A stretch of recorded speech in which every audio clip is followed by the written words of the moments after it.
Hello everybody, thank you for joining me today. My name is Crystal Oliveria and I am a scholarship coach. And today we are here to talk about the 3 different ways to distinguish superior scholarship advice and content. And so the first way is to look at the tone and how it's delivered. The second way is to look for shiny objects that might distract you from the actual content itself.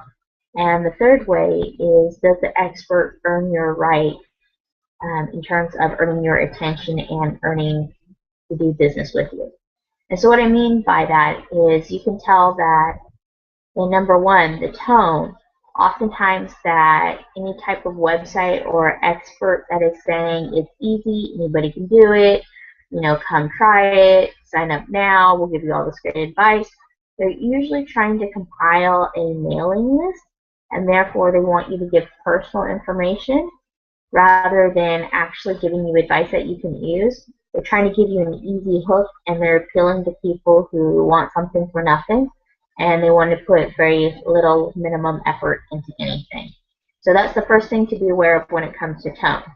An organization, especially prestigious ones, will have a very different tone. Oftentimes they will try to exclude people by saying this scholarship is not for these type of people, or these are the type of requirements that they have, and they're very much written with this tone of don't waste our time or your time by applying if you don't meet the eligibility requirements. And these can scare people sometimes because they're like, wow, like I meet all the requirements but one, and so people can become discouraged. However, I will say that if your child does meet the criteria of these, it's an excellent opportunity, because these organizations have a mission, and they're looking to help students advance in their career if their career aligns with the organization's mission. And so they're more likely to heavily invest in students whose major aligns with their mission. So these can be a very, very good opportunity. They might not seem as easy as some of the other scholarships. However, the other ones, you have to wonder if they're truly scholarships or if it's more prize money going under the label of scholarships.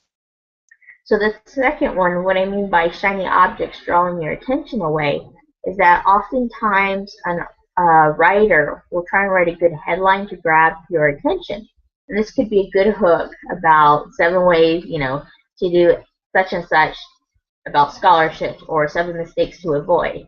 And as a reader, you get interested, they hook you, you click on the link, you go to the article, and if there's a whole lot of ads or shiny objects, that could help you realize that maybe that's not high quality content, because an author who puts a lot of time into writing something doesn't want you to be distracted with a bunch of ads that lead them away from you. So, a lot of professionals, they do have ads, but they are very selective about the types of ads that they have, if they have any ads at all. And if you look at a lot of websites, the websites that are very well designed will often have a very limited amount of content on it, because they want you, the viewer, to know exactly what action items they want you to take next. Whether it's sign up for a free ebook or free report, there usually is a logical manner in which they don't want to overwhelm you, because they know you might go somewhere else. And the same thing's true with ads. So if you see all these great ads, it might distract you from the content. It might be that the article was a way to draw you there in the first place. And the third reason is if people earn the right to command your time.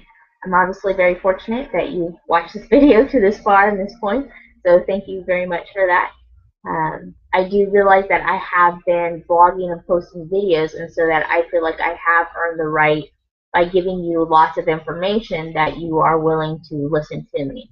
However, I will say that one of the ways that you can tell the difference between someone who has evolved in their career as far as an expert versus someone who isn't is if an expert is saying, well, I've done it, you can do it, your child can do it, then that may be a sign that they're early in their career or just starting out, and they're basing most of the value that they have to offer on their personal experience. However, if someone's helped coach other people, they've had other clients, they have a lot of experience besides just their own, and that experience is very, very rich. And that's what you're looking for in terms of an expert. There's varying levels of expertise from the person who's just beginning to the person who's helped several people in different scenarios. And so one way to gauge that is people who've been in the business longer realize that everybody comes from a different perspective, might have different challenges. And an expert will want to find out what those challenges are and diagnose them and then give you a solution. And that's how you can tell an advanced expert from someone who's just beginning. Someone who's beginning will have a one solution fits all, or this is what I did, so this is what you need to do type of outlook, and that's how they portray it. So just some things to keep in some things to think about.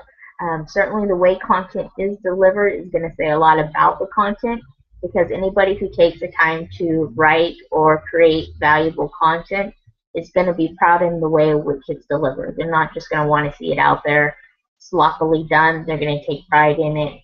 So be sure to look for those other visual clues as well to make sure that they're upholding manner of professionalism all the way around, not just in the writing, but in the way they look, and the way they speak, the way they present themselves.